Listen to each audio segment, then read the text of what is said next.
kapuso, problema pa rin po ngayon ang kakulangan ng supply ng kuryente sa Mindanao, kaya madalas doon magkaroon ng rotational brownouts. Kaugnay nito, makakausap natin live dito sa studio si Energy Secretary Carlos Jericho Petilla. Good morning po, Secretary Petilla. Good morning, Rhea. Ito nga po, patuloy po ang pagdurusa ng ating mga kababayan sa Mindanao dahil sa madalas na brownout po doon. Sa Zamboanga City, ang balita po namin 8 hours daily. Dito naman po sa General Santos City, nag-increase na daw mula sa 6 to 7 hours araw-araw. Ganoon din po sa iba pang bahagi ng Mindanao.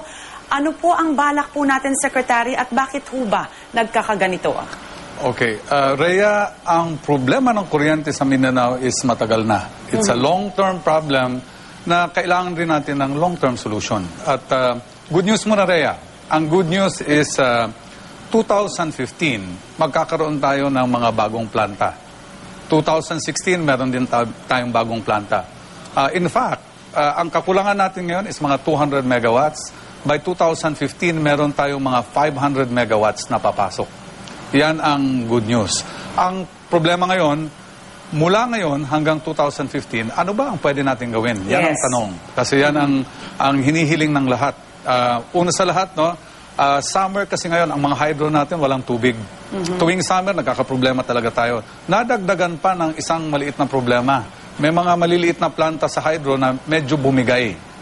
Pero ang good news, kasi March 1, bumagsak ng isang planta natin na 85 megawatts. Ang good news is, ngayong araw, mag-o-online uli.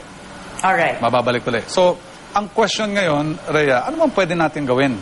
Mula ngayon hanggang 2015. Saan ba tayo kukuha ng kuryente? Yan parati ang tanong eh. Anong pwede natin gawin? Ang problema natin, Rhea, is that ang isang planta umaabot ng 3 taon para itayo. So, kung gusto mo kung may malawakang brownout ngayon, kung saan man, 3 taon muna para maitayo ang isang planta. So, ang tanong ng lahat, anong gagawin natin? Secretary, are you saying medyo tiis muna tayo for the next years until 2015? Hindi ko naman sinasabing tiis. Hanapan natin ang solusyon to, short term. Ano ba ang pwede nating itayong planta? Madaling itayong planta. Pero, nandito na ngayon. Pwede natin gamitin. Ang pinakamadaling plantang itayo ay diesel plant. Ito yung mga genset. Kasi anytime, in 4 weeks' time, pwede kang mag-order at madideliver yan. Ginagawa na ho ba natin yon, Secretary? Ito ang problema. Okay? Ito ang problema. Ang problema sa diesel, madaling itayo, pero mahal naman i-operate. Kaya so, magmamahal ang kuryente? Pag pinaandar natin ang mga genset, ang mangyayari niyan, magmamahal din kasi binabayaran natin ang fuel niyan. So, ito ngayon ang tinitimbang natin. Binibigyan natin ng option ang mga kooperatiba sa Mindanao at sinasabi natin, magkakamiting nga kami ngayong April 2. Originally, April 1 yan. Kaya lang baka walang maniwala. Sabi ko, April 2 na tayo. So ngayon, pag-usapan natin, bibigyan kayo ng option. Ito, maghahanap tayo ng paraan. Hindi ibibigay ang genset sa inyo. Bibili kayo ng genset. Paano naman kami bibili? Sasabihin nila.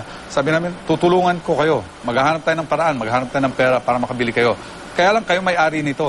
At nasa sa inyo yan kung gusto nyong bilhin ang genset. Ano mangyayari pag nabili ang genset? Patatakbuhin to sa mga oras lang ng brownout. Hindi naman 24 hours. Yes. Parang standby generator yan. Ngayon, syempre, kasi mahal ang pagpatakbo niyan, syempre magbabago rin ang rate natin. Of course. Maraming nagrereklamo, nako, tataas ang presyo ng kuryente natin. Tataas kung gagamitin yan. Pero ang generator, ang gamit talaga ng generator, pang backup temporary. Hindi po ito permanent solution. Hanggang 2015 lang. So pag panahon lang ng brownout, saka lang po gagana yan. So Secretary, medyo pinag-aaralan pa rin po natin yan hanggang sa ngayon. Kung gagamit po tayo, no? Pinag-aaralan natin, pero actually I am already convinced na meron tayong option. Ang question na lang dito, ito ba'y tatanggapin ng tao? Alright. Secretary, ang pinakatakot ho ng mga mamamayan ay yung brownout sa panahon ng eleksyon. Paano ho ba natin masisiguro na running po ang ating pong electricity, ang kuryente sa panahon po ng eleksyon? Sa eleksyon naman, yan ang karamihan ng tanong sa akin. Okay, meron pang nagsasabi na magkaka-failure of election ba? Kasi walang kuryente. Well, good news na naman. Mahilig ako sa good news eh. Good news. Good news natin, tuwing eleksyon, holiday.